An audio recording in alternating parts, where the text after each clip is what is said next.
Hi, this is Maurice LaMarche, and that name will mean nothing to you nor the sound of my voice, unless I become the brain from TV's Pinky and the Brain, or Calculon, the star of all my circuits from Futurama. Oh, he is a bottle, so from Futurama. Puny human, this is Morbo the newscaster. On tonight's news, you're listening to Still Toking with on the Dorkening Podcast Network. I will destroy you. Now I'm proving that this battle I am never losing. I'm choosing to ignore the cuts and bumps and bruises. Hey, happy Wednesday, everybody. You are watching Still Token with. My name is Leon, monkey behind the keyboard here. We have a great show scheduled for you. Hey, it's been a long day, you know. Today you're Sasquatch. Yeah, today I'm Sasquatch. Benjamin. Well, you know, you hit the right buttons, but you fumbled the words. Yeah. It's okay though. We don't mind. You know, I'm excited for tonight's show. I mean, the gentleman tonight is doing amazing things. I'm not going to bore you with any details. I'm going to let Jeff and Leo and Jeffrey deal with all that. So Jeffrey. Happy Wednesday. Thanks for having me on the show. Oh, no worries. No worries. You know, I didn't get a chance beforehand because I'm probably going to screw it all up. It's Jeffrey Sitcov? Sitcov, yes. Sitcov. Okay, so I did say it right. Thank you. yeah, You know? yeah, we were busy. We were busy backstage trying to get some IT issues figured out. Yep. Unfortunately, we couldn't get his camera figured out, but we can hear him, so that's fine. We'll just have to fly with it. We'll fly with that. You know what I mean? I saw enough pictures of him doing some research anyway. I don't need to see him. Right? I'm just kidding, Jeff. You Uh, know? but he is on a Mac. I run Mac myself, so I know the permissions can be a little finicky at times. You know, they want everything to be ultra safe, so they lock down a lot of stuff. So Right. Is he? You know? Can he still hear us? Absolutely. Yep, Okay. There you are. Okay. So, first I want to say you are doing some fantastic, fabulous work. Thank you. You know, I had never heard about this program before, and I started reading up on it.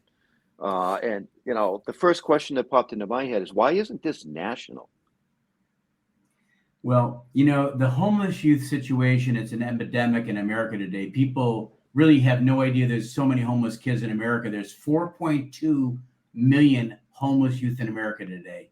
And really, the youth that we work with are the transitional age youth between the age of 17 and 25. That is the most underserved of the entire homeless population. You hear about the vets, you hear about the families, you hear about the adults that are homeless. You rarely ever hear about the youth that are homeless. But there's 4 million youth on the streets. And always people ask me, I've been doing this 22 years. They ask me, why are these kids on the streets? You know, why are kids going to the streets? 90% of the youth we work with come from youth that come from such dysfunctional families. Their parents are mentally ill. Their parents are drug addicts. They're alcoholics. They come from such abusive situations. It's actually safer for them to be on the streets than in their home. And 40% of the youth nationally are LGBTQ+. And when they come out and tell their parents they're gay, they throw them on the streets. Today, in 2024, this is still going on. Right. Yeah, no, it's not. It's not good. I mean, you know, at that age bracket, the 17 to 25, I think they kind of just get forgotten because technically people are like, well, you're an adult, get a job, do your thing. You know what I mean? They're not looking at the history and why they end up there. And they might be, quote, 17, 18, 19 years old, but emotionally they might be 13 or 14 years old because truthfully their parents have not given them the coping skills and given them the principles that we learned as a kid on how to succeed in life. These kids are literally, once they're on the streets, they have no idea and they don't trust anybody because they've been taken advantage of by every adult that they've ever met. And it's very hard. You have to gain their trust very quickly. And if you do, we've helped now over 2,800 homeless kids, transitional age kids, get housing, and many of them become self-sufficient as a result of that. That's amazing. yeah, it is. You know, So- and I wanted to throw out there that, I've known Ben a long time, and he can attest to this. Between the age of, I'd say, 20 to 24, that's exactly where I was. I was out on the street. I was sleeping on friends' couches. I was trying, to the box behind 7-Eleven kind of a thing. You know what I mean? That to me, it wasn't necessarily dysfunctional family. That was drug issues. And that's a major problem in today's world too. Yeah. Most of these youth, most of them, once they're on the street for a day or two, they want to get the hell out of the streets. But they're there because they have to be there. They don't want to be there, most of them. You have 10% of the kids nationally are the travelers. They want to be, have the freedom and, see the world. But the 90% of the youth that we're talking about are throwaway kids that don't want to be in the streets, but they're on the streets because they have to be. Yeah, and that's a hard nut to swallow. Yeah. Yeah. Wow. Leo, you were going to say something? Let me try to remember. Jeff's question. Yeah. So we know that the homeless situation is getting worse, especially with like the economy as well. And, like you mentioned, dysfunctional families. For somebody that is, about to find themselves on the street or thinking about that, what advice would you give them? Like I've heard about, if you have a car, park near, like a gym or something like that, where you can use their shower and stuff. What suggestions would you give them if there's no other choice? There's no other choice, and they have to. I mean, if they're blessed enough to have a car, the car is at least safe. You can sleep in the car. That's they're very blessed to have a car if they do have a car. And there's so many kids in America today. San Diego State University, 10% of the students at San Diego State now are homeless. They're living in their car or they're couch surfing. Okay, and they're getting their degrees, but they financially can't afford it. And for whatever reason, they're in their cars or on, whatever. But what I would tell someone to do if they had to leave the house, I would ask them to Google, because they can go to a library for free and get on the internet. So the first thing is find a library and go on there. You can explore, Google what organizations in our community are working with homeless youth and give them a call, and they can help you. Their case management can help you tremendously, get you the resources that you need, because, these kids need resources. We have, last year alone, we saw 603 youth. Okay. That's a lot of kids. And we got them, medical insurance, Medi-Cal. We get them psychological services. They need mental health services. And that's very important, because a lot of these kids come from such trauma before being on the streets. When they're on the streets, it's even more compounded. So they really benefit from help from mental health specialists. They need many different things, including housing. And so we get them that, and organizations in Boston, Chicago, Philadelphia, all over the country now have shelters for homeless transitional age youth, 17 to 25. They don't usually like to be with adults, because the adults will rape them, they'll beat them, they'll take advantage of them, and they like to stay away from them. So they like to stay with their age group if possible. It's a lot safer for them. Right. Okay. Now you guys go out and you've got a crew, I'll call it, that goes out and hits the streets, I think twice a week, if I'm correct in what I was reading. To talk to these kids. How receptive are they? That's a great question, Jeff. Firstly, we go out on the street 4 days a week. 4 days. Okay. We've expanded because of COVID. Since COVID, everything has changed. Okay. And since COVID, we've been on the streets 4 days a week. And what we've done is, and trust is everything. We initially had an award-winning music and art program for 18 years that we saw 8,100 students, youth, the homeless youth in our program. But once COVID happened, we had to stop that program. And we still said, we have to work and help these kids. They still need the resources. And so we came up with a very bright poster, which I wish you could see. But it's a bright poster, and it lists all our resources. We put them up all over the city. We put them around where there's inexpensive restaurants, Burger King, McDonald's, etc. We put them around where the libraries are, where bathrooms are, where kids are going to congregate, when they are going to use, and they see these posters. and they start reading them. Oh, I can get a free, I can get a free phone, computer, etc.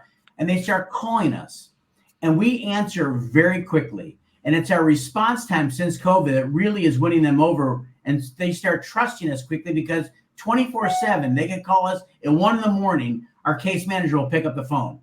Okay. And when they get that kind of quickness that we will, if we're on the phone speaking to a youth, within 20 minutes, we'll get back to them. They're not used to that.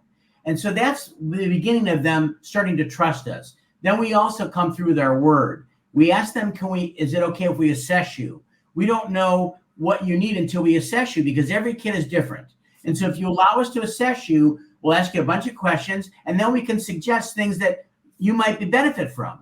And so many of them say, okay, and I need my ID card. I can't go and find a job unless I have an ID card. So we'll actually say we'll meet you in the morning.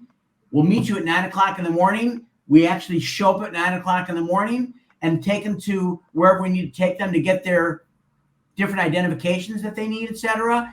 And by doing it and showing up when we say we're going to show up, by picking up the phone quickly, by coming through with our word, they start trusting us. And then when we get results of these youth, they tell their friends. Doors of Change, you can go to these people, they will help you.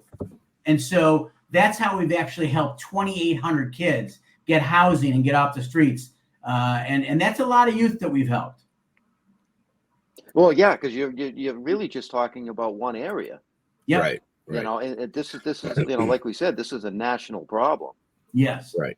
Yeah. Just to give our viewers an idea, this organization is called Doors of Change. So can you tell them a little bit about what you guys are doing now? I mean, you've secured some really big names in entertainment to help spread awareness on this issue. Yes. Trust is everything. Trust for the youth is everything, because unless they trust you, they will not ask for help. And so our number one thing is to gain trust quickly. And once they do, they ask more and more and more. And, first I only need a phone. Okay. Then you get on the phone. It's like, okay, but what about, this and that and that? And we start delving in different areas like, yeah, I need that also. And so we help them. And the same thing with musicians, the same thing with celebrities. They don't trust anybody either because they've been taken advantage of by everybody. They've been lied to and taken advantage of. And so Billy Joel was the first angel that trusted me 22 and a half years ago. And he said, I love your vision. I like your passion that you want to help these kids. I'll sign a keyboard for you. And he did. And within 3 months, he started touring with Elton John. And he told Elton John what he did. And Elton John said, I'd be okay to be with them also and help them. I'll sign a keyboard also. So having the two of these megastars that actually endorse Doors of Change, that this is a good organization that you can trust. They're literally doing what they say they're going to do. They have a mission and a vision that we love. We're starting to see the results. That opened the floodgates out so that, the Rolling Stones, Bruce Springsteen, Carlos Santana, Joe Cocker, Aretha Franklin, James Taylor, many, many, many others said, something, if it's okay for those guys, I will trust this organization. And every year we'd send them, articles in the paper that were written about us. We sent them videos of the kids speaking about what it does and how this has helped them.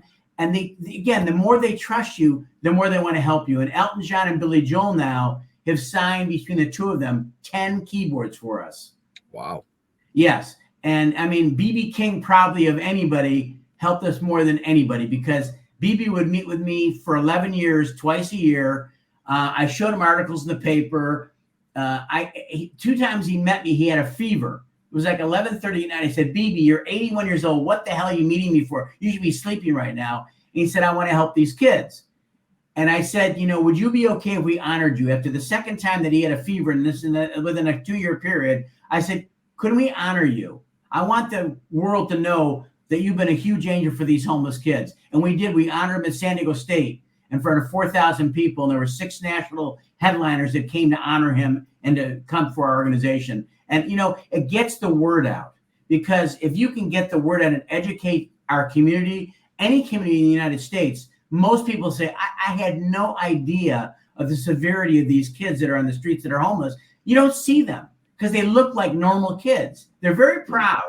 You know, they have a Gucci shirt on. It's the only thing that they have, but they have, a gold chain. They're very proud. It's not like the old bag people that when we grew up with, you see the people with the carts and everything. These kids are very proud, but they're homeless and they need help. So answer your question, we're blessed to have, many, many celebrities, in the last year and a half now, Lucy Arnaz, Lucille Ball's daughter, and Anson Williams, Potsy on Happy Days, who just are celebrating their 50th anniversary this year, have both done multiple interviews with me.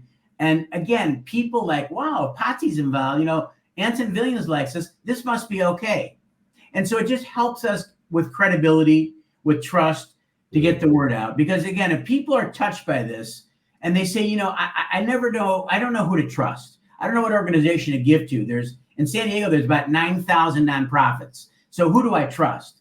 And by trusting in Doors of Change, go to doorsofchange.org. You can see the videos of the kids speaking. You'll see this is real. You'll go and see many of the musicians that are involved with us and some of the celebrities. But it just shows people that when you give a donation, what the ripple effect of that donation is doing, you're literally saving these kids' lives. Right. Can I ask you a tough question? Sure. Because, my wife and I, we do a lot of donating to different organizations, in my area. And what bothers me the most about some of these larger ones is the percentage of the donation that actually goes to where it's supposed to. Yep. So I'm going to ask that question. What percentage of my donation to Doors of Change will actually go to help these kids? A minimum of 70%. And that's a very good percentage because we have a lot of staff to help these kids. Oh yeah, no, absolutely, yeah, absolutely. And so, but because some of them, like March of Dimes, it's like 10%.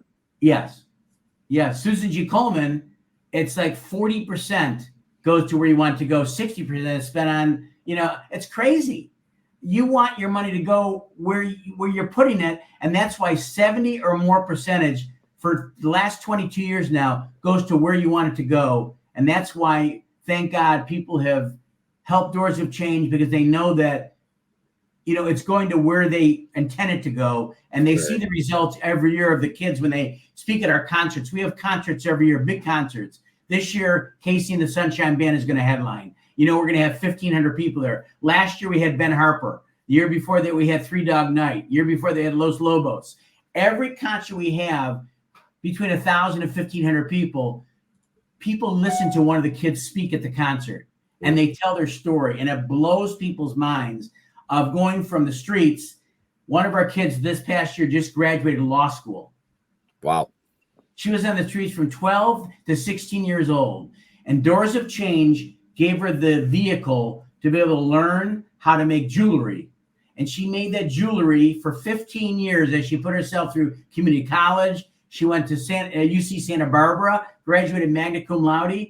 And then she said, something? I want to help more kids. They need attorneys to be able to represent them, to help them, And so she went to law school and she literally graduated law school this year. Wow. That's awesome. Wow. Well, so we just had a comment pop up that I wanted to get down to. Yeah. Where are Doors of Change locations in Texas? And that gets back to one, a little while ago that we were talking about. You're basically San Diego area. Yes. Is there a way, if somebody wanted to start a Doors of Change organization in another state? It takes so much work in your own community alone.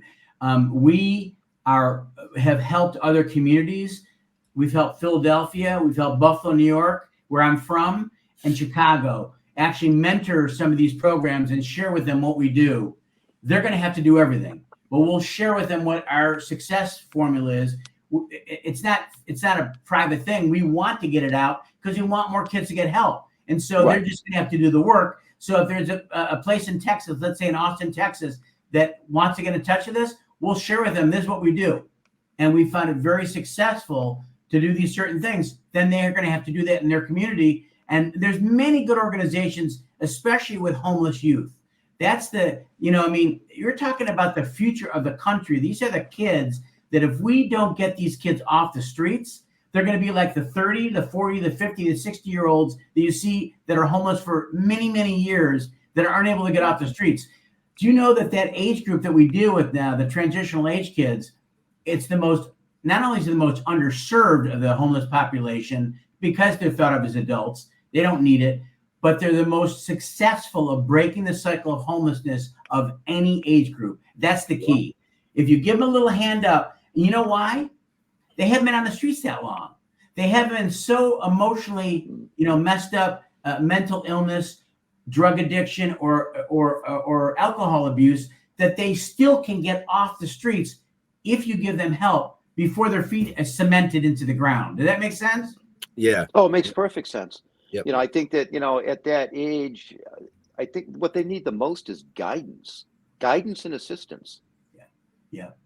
We give them mentorship, and we mentor these kids save. When they have jobs, I tell them all the time, you have to save whatever you make, percentage of it, always save. One of our kids, Matthew, he was homeless at 17 years old because his dad used to beat the hell out of him, sexually abused him. And he said, if it happened again, I was going to kill my father. And I had to leave the house. And he got into the shelter we were working with. And, I worked with him for many years and mentoring him about the importance of saving. He saved over $20,000. He got himself through college. He graduated with double degree in computer science and engineering. He's making over $100,000 in Northern California. He's got a 1-year-old now. He's a great citizen. He's a great role model. And again, it was a hand up that we gave him. Now he's a role model that gives hope to others that you can do the same. Right. I believe that we have a video that was sent to us from Harlan. Yes, it's excellent. That we would like to play, but I just want to say to everybody that's watching, you can check the show notes up above or down below, depending on where you're watching or listening to us, and you can find out all the information on Doors of Change in those show notes. Yeah. Doorsofchange.org. Yep. Okay. So, Leo, if you want to fire that away.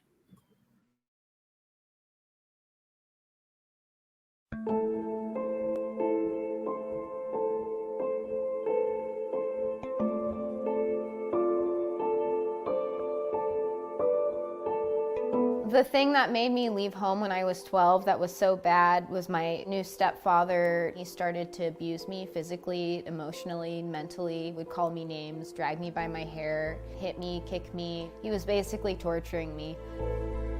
On the streets is quite difficult, near impossible to trust people really, because they were always looking out for themselves. I had to do the same, look out for myself. The longest time period I didn't eat for was probably like 3 days. I was chain smoking cigarettes for warmth. I figured the heat from the smoke, would keep me warm for the night.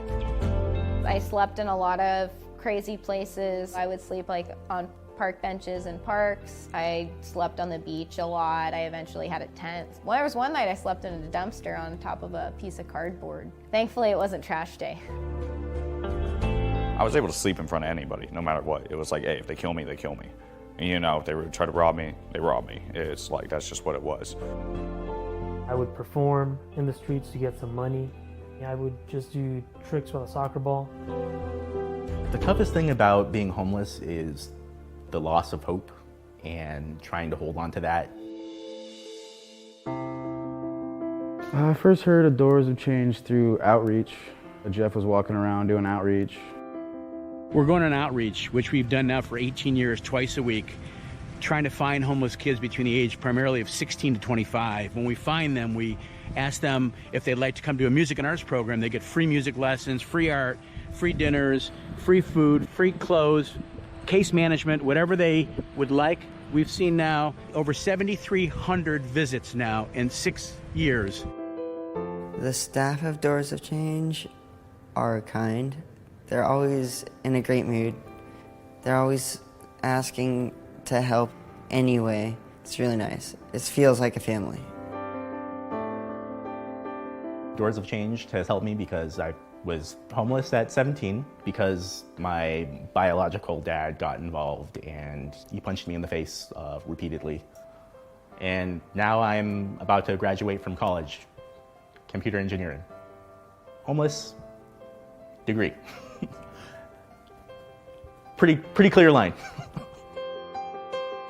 It's really important that people that are able to donate to Doors of Change can provide the financial support that we need to continue to provide opportunities for these kids, whether it be music instruments, referrals, life skills, anything that they need help with. They need a lot of support, and even if it's just $5, I mean, really anything can help these kids. And the bigger the donation, the more children are going to end up with opportunities like me that they can make something of themselves and make an impact in this world.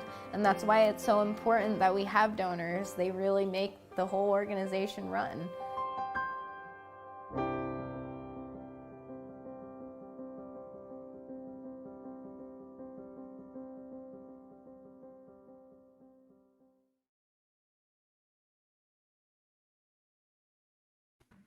Wow. Yeah. Wow. That had some impact. Totally. And just a reminder, everybody watching, links are in the show notes up above or down below, depending on where you're watching or listening to us. A link to doorsofchange.org and all the information as well. Yeah, we actually have a brand new video we just put out that's on our website now that is as powerful, not more powerful than what you just saw. It's wonderful that when we educate people that had no clue, and they say, I get it, I see it, and I see that you're making a difference. What can I do? And especially with the economy, how difficult it is for many people right now with what's going on. We actually trademarked the name Angel Team. The California Angels gave us permission to trademark Angel Team. They have never given it to any other organization because it had to do with homeless youth. Our attorney almost fell off his chair when they said yes.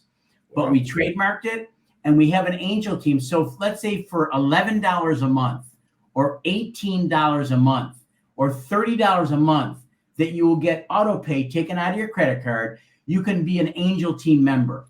And even though it's only $18 a month, if 500 people do $18 a month, that's enough money so we can hire a part-time person to help more kids. And so it makes sense that, whatever anybody can give, know that it is going to help these kids have a better life, that we can be examples for other communities. We've already helped 4 other communities right now. We'll help more. We have no problem with that. And wherever you're living, if you are homeless, go and Google who in your area works with homeless kids. We only work with homeless youth 12 to 17. There's adults that are homeless. There's vets that are homeless. There's families that are homeless. But the niche that we work with, to me, is the most important because they didn't want to be homeless. They had no choice other than to be homeless. And we can get them to have a better life. They're going to have to work hard, right? But they can't have a better life with hard work. And it sounds like most of them, they run from pain. Sure. That's why they end up homeless. Yep. Well, yeah. I mean, literally Justine, who you saw, her mom's boyfriend used to beat her up, drag her by her hair, and then started taking her clothes off when she was 12 years old. She left at 12 years old for the streets. She shaved her head, looked like a guy, went into a trench coat so she looked like a guy to protect herself, and joined a gang. And that was safer to be in the gang than was be at her mom's house with her boyfriend. It's sickening. But she was not on the streets for 4 years till she was 16 years old. When I met her, she tried to commit suicide twice when I met her. And she was so depressed, she wouldn't even look at me for two months in the eyes. And now look at her. Now she's a graduate of law school. Wow. Yeah. So people can make a difference. And I tell people, if you're touched by this and you don't take action, you haven't helped anything.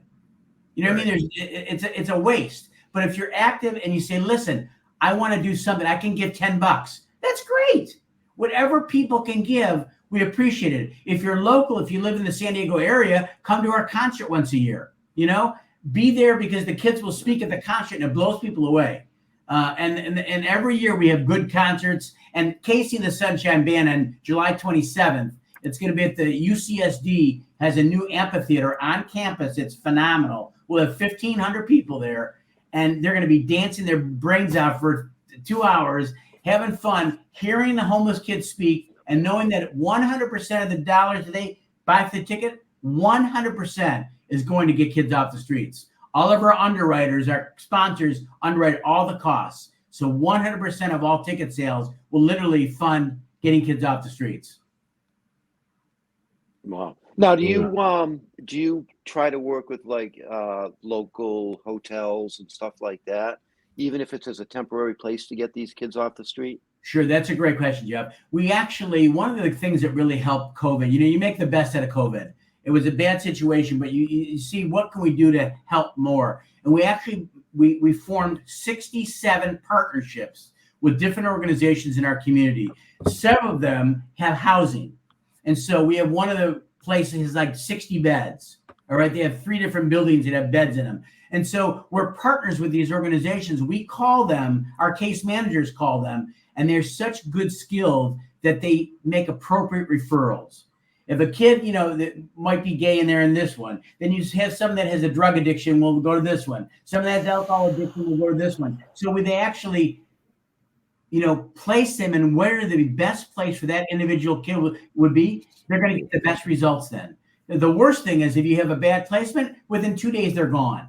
And that doesn't help anybody. But because when they get a placement from Doors of Change, they know it's an appropriate referral. And that's why we're so blessed that one of the ways we've done this is by partnering with many organizations that have different specialties, mental health, drug addiction, alcohol addiction, that have housing, all different things that will help these kids we partner with, because we're not in competition with them. We want to get the best results for these kids. Okay. Now, do you work with, local families? I mean, there are any families that actually, would take some of these kids into their homes, or are the kids not receptive to that? You have to be specialized, know what you're doing with these kids. I mean, These kids are on survival mode, and you just can't say, open your house, you can come in, because you might have all your stuff ripped off from you. You don't know who these kids are.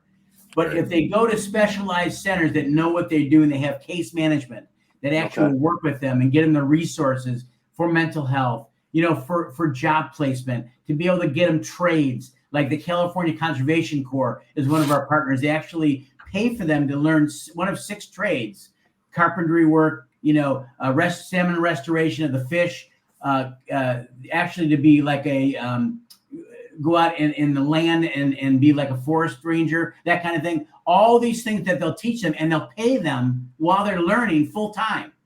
And so, or Job Corps is another one of our partners. So we want to get these kids to be self-sufficient. One thing is getting them off the street. The second thing is keeping them off the street. Right.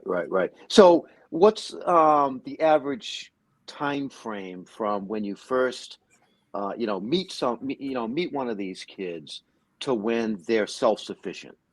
Good question. That's a great question. And again, it's all over the board. But I figured it was, yeah. Yeah. I will tell you that when I went on outreach for the first time 22 and a half years ago, and a kid opened up and spoke, I never knew there were homeless kids in our community. I just wanted to go and help kids. And someone said, go and see how they get kids off the streets. This kid opened up and spoke for 15, 20 minutes nonstop. She was 18 years old. I said, what an old soul this kid is.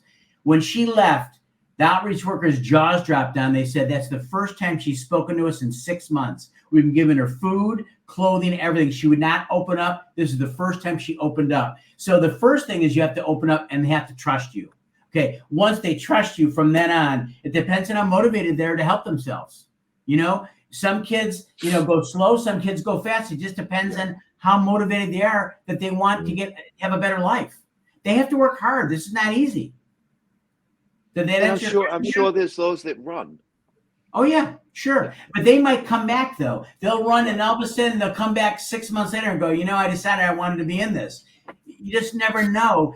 We're very stable. You have to be stable with these kids. They know that when they come to you, you're going to be authentic. You're not going to judge them. You're going to be loving to them. You're going to be, not judge them, like I said, and you accept every kind of kid. Doesn't matter if they're straight, green, blue, white. It doesn't matter what they are. You accept them, and they know that with Doors of Change, they're going to get staff that is just open to help when you want help.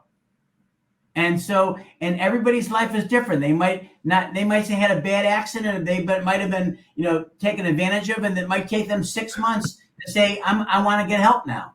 That's okay. That's up to them. But we're there for them when they want us. But now these posters, by having our number on it, on our Facebook stuff on it, they contact us and say, I want help. That's a whole different ballgame now, because they're coming to us asking to help for help. Doorsofchange.org. If you're interested in getting more information, this is a way that you can truly help a young person have a chance to have a better life through hard work, and give them an opportunity. It's not their fault that their parents are screwed up. That's why we never work with the parents. You can't help the parents. You have to just help the kid. Right. Yeah, that makes sense. Yep. So I wanted to ask you, in a lot of the stuff that I was looking at, it's Doors of Change / Photocharity. What's the Photocharity? So when I started this, I happen to be a physical therapist by profession, and I practiced for 18 years. I had a spinal cord injury, and I had to stop practicing my therapy. I had 17 employees that worked for me. I had a successful practice, and within a second, boom, my life changed. And I didn't know what to call it. And my photos, I'm an award-winning photographer, and that's how Billy Joel remembered me initially, through my photography. So I figured, photos are the glue to get me together with these, these celebrities and these musicians. And that's how it started, with my photos. So I called it Photocharity. But after a while, people said, how does photos have to do with the homeless? So we decided to change it to Doors of Change, which makes a lot more sense of what we do. Okay, that answered that question. Yeah. Yep. Right. Great questions. Okay. There are no bad questions. If people have questions, by the way, they can always go to our website, doorsofchange.org, and we have several, different videos there that they can hear the kids speak. They can hear their questions. There's interviews on there and stuff like that. And then if they have questions, they can write them down and we'll answer their questions. Or if they want to get in touch with us and say, how can I help? I'm in Southern California. How can I help? Or I'm in Oregon. I'm in Boston, Massachusetts, wherever. And I tell them, go and make a donation online is the number one way you can help, because we had a meeting today of hiring a new case manager. We're so busy right now. We have 2 full-time case managers. They're seeing 124 youth right now. We need a third case manager. Wow. That's a great problem. Yeah, that's a good problem to have. And we need to raise, $60,000 to be able to have a full-time new case manager to help more kids have a better life. Or better yet, find some people that can volunteer their time. Then Yeah. you can take the donations and put it in other places where it's more needed. That's correct. Right. So I am rolling the website down the bottom of the ticker right now, folks. Thank you. Like I said before, it is in the show notes up above. I believe the Facebook page and all that is also up there. But just if you can help them, it's right there. And I think when you see the interviews on TV of these kids, or you hear their speeches, you'll see this is real stuff. This isn't scripted stuff. This is real stuff. And again, it gives people hope that you can really make a difference. You can help and get these kids to a better life, so they can be the role models to give hope to others. Because these kids don't believe they can get off the streets. They don't have hope. They don't see a light at the end of the tunnel. But when they see Matthew get off, and they see Justine get off, and they see, Tyler get off, and they see all these different Joseph, all these kids that work with us that actually raise the level of their whole life, it's like, wow. It gives them like, maybe I can do that also. Right. That's a great question from Carrie too. I don't know if you I saw can see that on your screen. Yeah. So Carrie is asking, when you have younger kids like 12-year-olds, do you work to get them placed in some form of foster care? That's a great question. Number one, there are 2 levels when you're working with the youth, from 12 to 17, and then 17 to 25.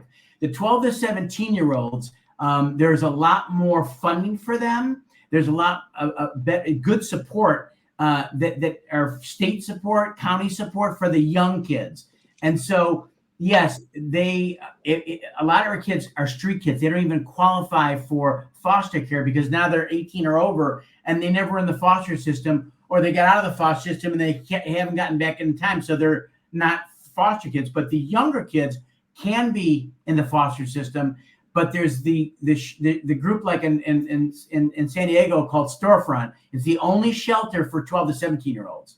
We were their largest private donor for 10 years. We helped them with our program. We actually instituted them our award-winning Taking Music and Art to the Streets program in their shelters for 10 years. Then we moved that on the streets. But it's so in every city, you're going to have 12 to 17-year-olds and 17 to 25-year-old, two different age groups of working with youth. Okay, and I think your young 20-year-olds kind of get overlooked. They really do. And I'll tell you something, that's the age group, though, that they really, can break this. Because it's extremely difficult to get off the streets. If you're on the streets for 5 or more years, it's very difficult. You're cemented. The drug use, the alcohol use, the mental illness, it just gets worse and worse and worse. And it's almost impossible to get them off and to get them, to break the cycle of homelessness. But you can with these younger youth. So important. Yeah. Right. Wow. I really appreciate you allowing me to, the education of our communities in America today. If people really realize the severity of this, it's really truly an epidemic, because it's a whole age range that is being lost right now. 4 million kids in our country are homeless right now. Yeah. That's a lot of kids. Yeah. That's the next generation. Yeah. I didn't realize that. Yeah. No, I didn't realize it until I got the information. Yes. And I was going to say one more thing too. If someone likes memorabilia, we are blessed that we have raised a lot of money in memorabilia over the years. And we have stuff on our website right now that, famous people have signed, and that you can buy it and, write it off. But more importantly, you look at it and you know that this is saving kids' lives. And most people that buy our memorabilia never play it, but it reminds them that they're making a difference in helping these kids get off streets. And right now we've got like Steve Martin's got a signed banjo that's on there, and a bunch of other people have got stuff that you can go to the website and it shows you which ones are available. I can see Leo's already looking at the website. Doorsofchange.org. And okay. Well, I'm already thinking of people that could donate something like that. Yeah, I was too. We're actually going to be with some people coming up real soon. Wonderful. If they're well known and they go to our website and see who's on our website, who we work with, it's like, okay, this is safe. We would love to have more memorabilia, because again, we can then raise more money to hire this manager sooner than later. We need to expand, keep helping these kids, because it's working. And so let's together as a community of our country come together and support things that are working, that are getting these results. Yep. Leo found it real fast. Yeah. So Jerry Seinfeld's involved. Yep. Yep. Yeah, there's some people that I will be talking to that can help with this kind of stuff right here. But this is great, and if anybody's got the money, it's wonderful. But even to be on the Angel team for $18 a month, right. A little donation. If people hear this and say, I can afford $18 a month, I can afford $11 a month. 11 is angels. 1 is angels. 18 means life. So those are two big numbers that we use. That for $18 or $11. Again, you don't even know what's coming out of your savings, because it's $132 a year, let's say. But it makes a difference if 1,000 people do it. Right. Yeah, absolutely. And again, I'm going to reiterate that information is in the show notes up above or down below, depending on where you're watching or listening to us. The reason I'm reiterating that is because this does get ripped down and go to podcast. So this will go out on 19 podcast platforms at the end of the week. Excuse me. Not only that, we're running live on 24 platforms worldwide right now. So, well, I'm sorry that we couldn't see the video, but something, they can hear this, and that's all that matters. And they see go to the website to see our new video. And if you can do it now and play it now, it's powerful. It's right at the top of the website, and it's different. Is that something you can share, Leo? Or working on it. Okay. Really, and thank you guys really for letting this get out so that people become aware of this. Oh, no, you don't have to thank us for that. I mean, one of the reasons why we started this show, 4 or 5 years ago, was to bring inspirational stories out, I guess you could say. It just kind of converted itself to a lot of actors and actresses and people that we have met over the years. But every time we can find a story like this, it's something that we feel has to be shown. We feel so blessed to have, people like, Jerry Seinfeld, have people like Billy Crystal, have people like Robin Williams who supported us, signed a memoir to us. We got $3,600 for our, I'll never forget, for our auction with his, and to have these wonderful, the Rolling Stones sent me 2 Stratocasters, their own Stratocasters. Yep. We raised $62,000 of those Stratocasters. And again, that funds a case manager right there. Mm-hmm. So we need more and more help because we're getting results and we're getting these kids off the streets and so they can be productive citizens. Right. Yeah, and have a good life. Yeah. I have that video. It's I'll be able to play it in just 5 seconds here, hopefully. We'd love your feedback on it because it's brand new. 3. Yeah. Come on, waiting for it to load. Oh, sorry. I already got it downloaded. Yeah, you gotta load it. Here we go.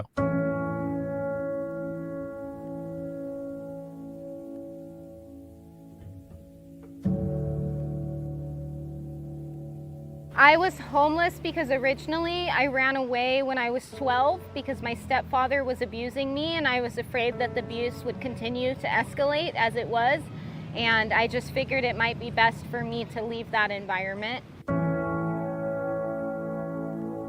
I was homeless because my mom was addicted to drugs. She would spend our money or she wouldn't make any money. She would spend it on narcotics. So we lost our apartment.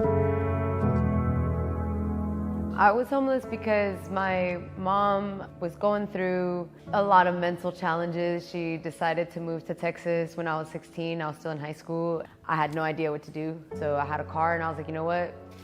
I'm just gonna thug it out in my car, do my best. I was homeless because I was facing physical and sexual violence at home. My father had been abusing me for years. I just didn't feel like I was safe, and it was better for me to leave rather than do anything that I would end up regretting later.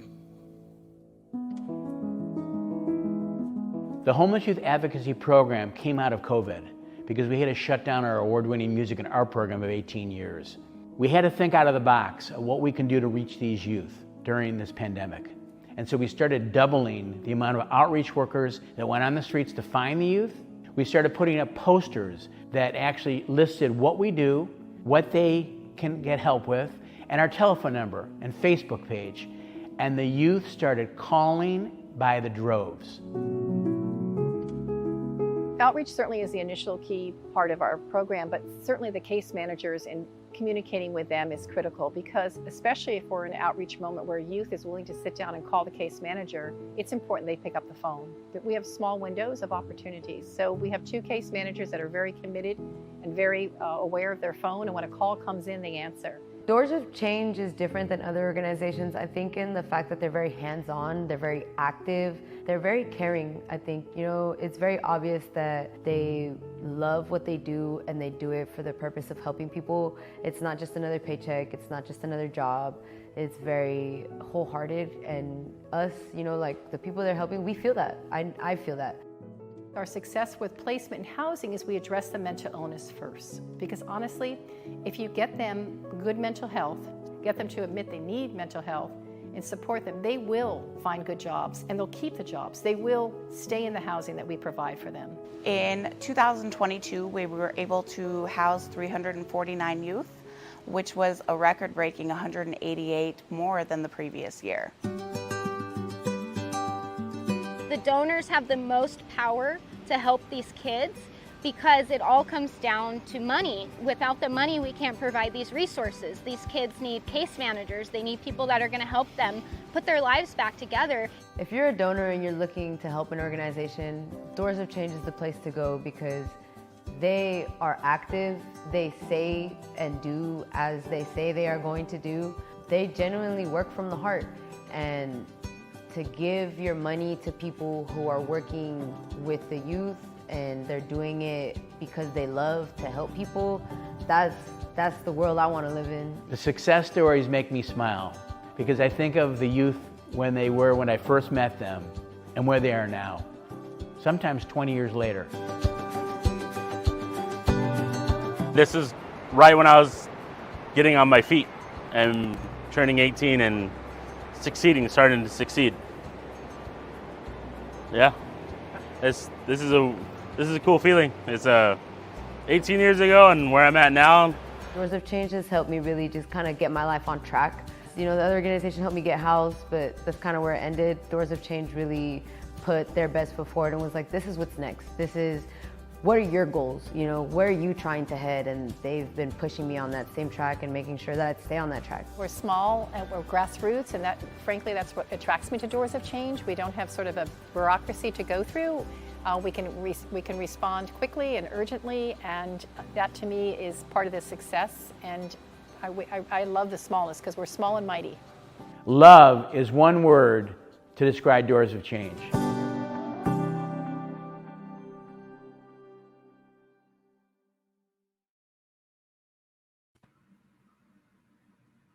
Wow.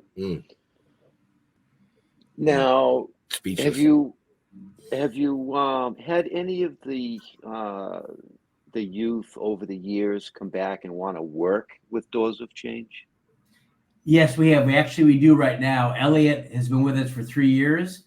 And when we met him, he was living in a tree. And he lived in a tree for 9 months.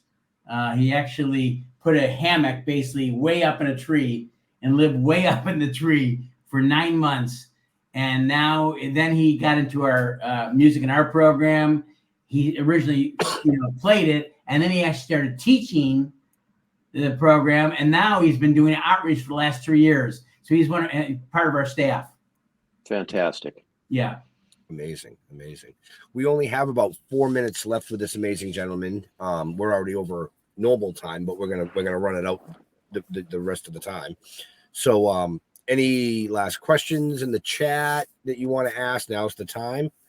Remember, doorsofchange.org is where you can go. It's also in the show notes up above or down below. So I'm glad you're getting that down pat, Ben. Well, there's a lot of shows. We do a lot of shows. I mean, we do one a week, 180 something episodes now. But this is one of those shows where that is a must, that we have to push those links for people, especially people that are going to watch this later or listen to it on the podcast side of things. Yeah. It's not just about the live show. It's about what transpires after all of this. So now, have you noticed the problem getting worse over the last couple of years? I mean, you hear like with the housing costs and how these Airbnbs are sucking up all the available homes and everything. Do you see, especially also with the economy the way it is, do you see the problem getting worse? I think we do. I think that again, everything has changed since COVID, because since COVID now, the kids are spread out. They used to be more in clumps together. And when we had our music and art program, we would see anywhere up to 40 kids in a class. That's a lot of homeless kids at one time together. Now we hardly ever see kids because they're hidden. They're there still, but they're more underground. They don't want to be together because they're afraid if they, COVID's still going on around right now. And if they get COVID, they could die because they have very bad immune systems and they're not vaccinated. So the combination of that and being on the streets for a while, they really can get sick. So they kind of, spread out, and we see more and more kids are homeless because of the economy, like you're saying. And, right now this year, 2,600 kids have been evaluated by case managers throughout our community as documented 17 to 25-year-olds. There's probably another 1,000 too that have not been documented, So we're talking 26 is the minimum, up to maybe 4,000 kids in our community alone. And that's like that in many places in the country because there's 4 million kids on the streets. So it is getting worse. I think as rates go up, with rent and people lose their jobs and, that kind of thing, it's definitely added to that for sure. And also LGBTQ plus, I can't believe when I started this, it was a problem. And it's even more of a problem now where kids are getting kicked out because they're gay and their parents throw them out. I could never understand that. No. Wow. Now, do you think that just because of the way the world is and the way the world has been for the last few years, that the tolerance of parents is a lot less these days? I don't know that. All I know is that there's a lot of abuse going on. And thank God that these kids, they say, I can't take it anymore. I'm not going to get abused. I'm not going to get, physically molested or beaten or taken advantage of, verbally abused, etc. And so they leave. And they just think they're going to, only be on the streets for a couple of days, but they end up being on the streets for a couple of years sometimes. So I think that, there's a lot of issues with parents. That's why we really never work with the parents, because they're not going to change usually. You have to help the kid on how to be self-sufficient, how to do it on your own, and teach them the skills, give them the trades that they can learn so they can, be successful and be self-productive. It sounds like these parents should be prosecuted. I'm telling you. Yeah. Right. Yeah. Right. That's why I'm just so appreciative of you going through this with people. And if people are touched, go to doorsofchange.org, look at the interviews, see around, and then take action. Whether you join the Angel team, whether you buy memorabilia, whether you give $20, $100, $5, $1,000, whatever is great. Whatever you can give, it's a get to. You don't have to do anything, but you get to because you know that you've seen enough now to know that we're getting results with these kids. And thank God that people trusted us, because we could have been shysters. You know what I mean? It's hard to know who to trust today. Right, but thank God, I grew up in Buffalo, New York, and you have one reputation. If you screw it up, you're dead. So you always, you come through with your word, you have integrity, and that's what we do in Doors of Change. And when we say we're going to do something, we do it. And thank God people have trusted us 22 and a half years later. Amazing. And if you want to start working, if you live in a different state, if you live in a different city, and you want to get involved with Doors of Change in your area, just go to doorsofchange.org and reach out to them, and they can help guide you. Yeah, and Google homeless shelter in whatever area you're in, and you're going to get things that are going to come up, and talk to them and see how you can help them in your community. Right. Wow. So we are a little over time here, and I know Leo has another show, so we should probably wrap this up. Yeah, well, yeah, totally.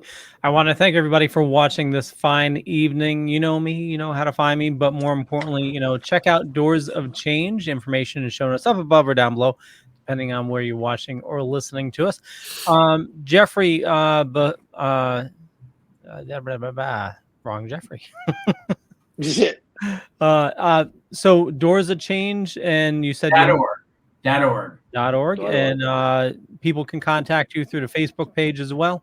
Yeah, we're on Facebook, mostly on Facebook, but the website will give you a lot of information.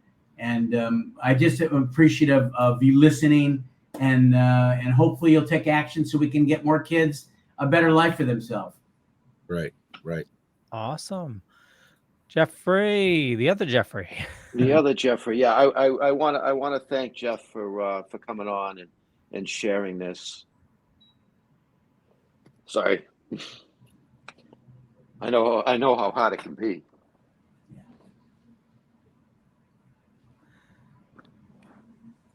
Benjamin. So definitely check out doorsofchange.org, folks. They're doing amazing things in their community out there. If you missed the show, go back and watch the beginning of it. You'll understand what we're talking about. As far as us, you know how to find us. It's stilltoking.com, Facebook page, Instagram. It's all out there. It's in the show notes, as well as doorsofchange.org. I want to thank Jeffrey for coming out and sharing his story tonight. Very, very powerful. You know, we enjoy sharing these types of stories. To all our veterans and first responders, we want to thank you for doing what you do so people like us can do what we do. Stay safe. We'll see you next week. We're out of here.